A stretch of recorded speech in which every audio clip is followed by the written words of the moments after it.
एक लंबा सिलसिला है इस संभल का। और अगर मैं संभल की जब चर्चा करता हूं तो संभल में कैसे माहौल खराब किया गया वहां पे। ये संभल में दंगों का जो इतिहास है 1947 से ही प्रारंभ होता है।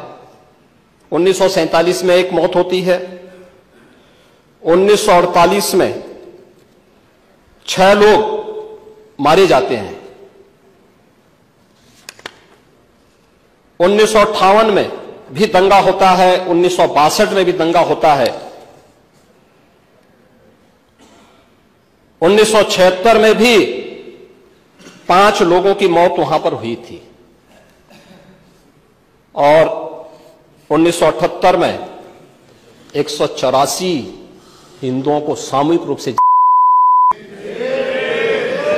184 हिंदुओं को हत्या हुई थी, हिंदुओं की हत्या हुई थी और जलाया गया था, और 184 हिंदू मारे गए थे वहां।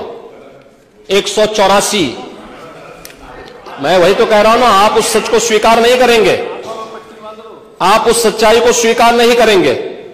और लगातार कई महीनों तक वहां कर्फ्यू था। 1980 में फिर दंगा हुआ था, एक मृत्यु हुई। 1982 में फिर दंगा हुआ, एक मृत्यु हुई। 1986 में 4 लोग मारे गए, और 1990 फिर 1992 में 5 मौतें हुई, 1996 में 2 मौतें हुई।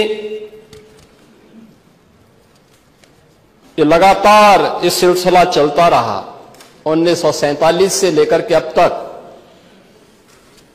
209 हिंदुओं की निर्मम हुई है संभल के अंदर, 209 हिंदुओं की। और एक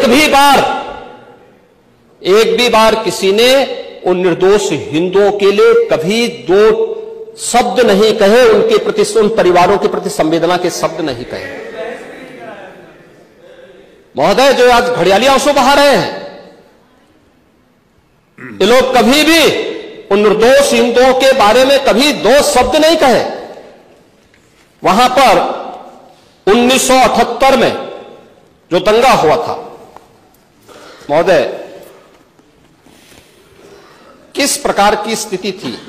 एक वैश्य जिसने सबको उधार दे रखा था पैसा,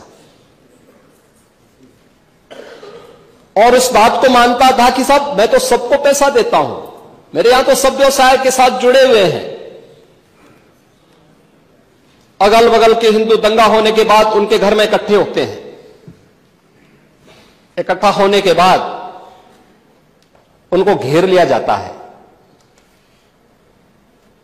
घेरने के बाद वो बोलते हैं, भाई आप हमें क्यों घेर रहे हैं। कहा जाता है, नहीं, क्योंकि तुम इन हाथों से पैसा मांगोगे, इसलिए उनके हाथ, फिर उनके जाते हैं, और फिर उनका गला होती है। ये लोग सौहार्द की बात करते हैं, शर्म नहीं आती इन लोगों को सौहार्द के बारे में चर्चा करने की। 1978 से जो मंदिर आज निकल रहा है, 1978 से इन लोगों ने कभी खोलने नहीं दिया उस मंदिर को, जो आज बजरंगबली का मंदिर निकल रहा है। जो वहां पर आज 22 कुएं किसने बंद किए थे, इन 22 कुओं को भी वहां पे बंद किया गया। और वहां का माहौल इतना तनावपूर्ण किसने बनाया था, ये पत्थरबाज कौन थे। एक भी गिरफ्तारी बिना साक्ष्य के नहीं हो रही है। और याद रखना, जिसने पत्थरबाजी की होगी, जिसने माहौल खराब किया होगा, उसमें एक भी बचने वाला भी नहीं है, एक भी नहीं बचे।